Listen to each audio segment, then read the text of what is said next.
Saudara, atas permintaan beberapa media saya ingin menyampaikan satu jawaban untuk semua. Pertama, memang situasi sekarang ini mencekam, ya, karena peristiwa demo di DPR yang menimbulkan banyak korban dan kerusuhan yang meluas di seluruh tanah air, sehingga harus segera diselesaikan oleh pihak yang berwenang dan berwajib. Kita tentu mendukung demo dan protes-protes itu 100% mendukung.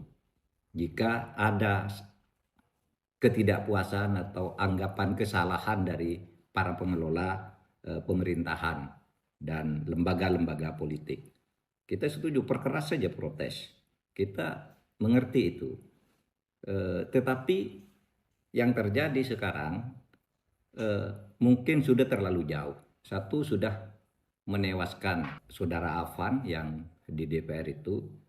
Jangan lupa, di Makassar juga diberitakan hari ini 3 orang tewas ketika gedung DPRD itu diserbu oleh massa dan dibakar.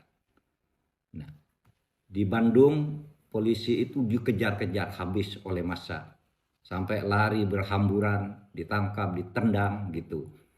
Itu sudah tidak sehat. Tetapi juga di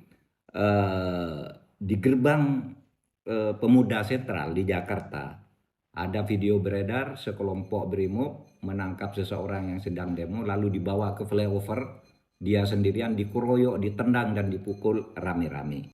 Banyak juga polisi yang berbaring di rumah sakit dalam keadaan luka parah. Bahkan ada polisi yang diculik dari Brimob Metro yang wajahnya luka luar biasa, bahkan badannya juga dipaku. Di jalan-jalan sekarang, yang terutama di depan beberapa polres yang tadi pagi saya lewat ketika menuju bandara, menuju Halim, itu banyak bangkai-bangkai mobil dan bekas bangunan-bangunan dijebol karena penjarahan. Oleh sebab itu, saudara, mari kita sadari bahwa ini tidak bagus, harus kita selesaikan. Para demonstran, saya tetap mendukung, tapi mari terukur juga agar negara ini selamat. Kepada petugas lapangan juga supaya tidak sewenang-wenang. Saya paham petugas lapangan itu terjepit.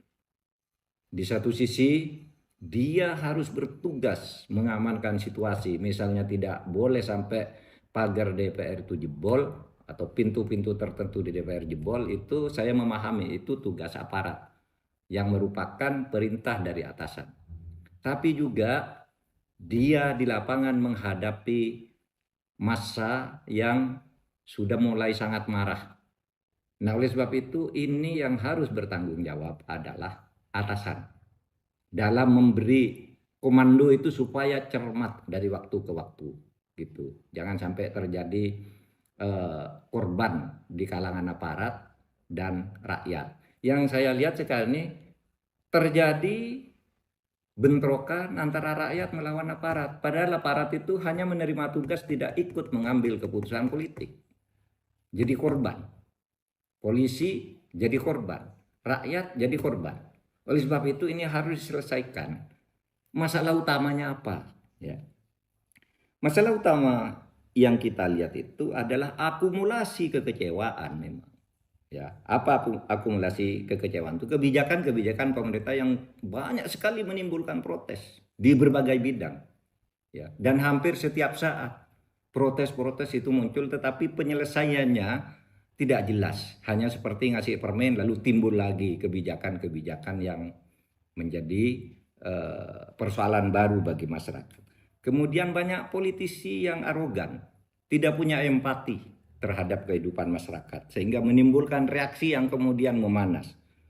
Lalu saya melihat juga tak menentunya proses penegakan hukum. Ada yang jalan, ada yang tidak, ada yang hanya masalah sepele aja tidak bisa diselesaikan, ada yang besar diumumkan tetapi kemudian tindak lanjutnya tidak jelas. Ada pejabat-pejabat yang oleh masyarakat diyakini atau punya indikasi dia punya catatan korupsi tapi berkeliaran terus memerintah dan membuat kebijakan dan sebagainya. Nah, ini supaya diselesaikan agar tidak semakin rumit. Negara ini adalah milik kita bersama. Wahai seluruh rakyat, aparat itu bukan musuh Anda. Wahai aparat, rakyat itu bukan musuh Anda.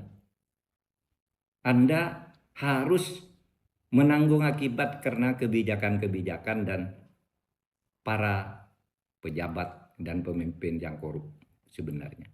Dan penyelesaiannya harus di sini. Terima kasih.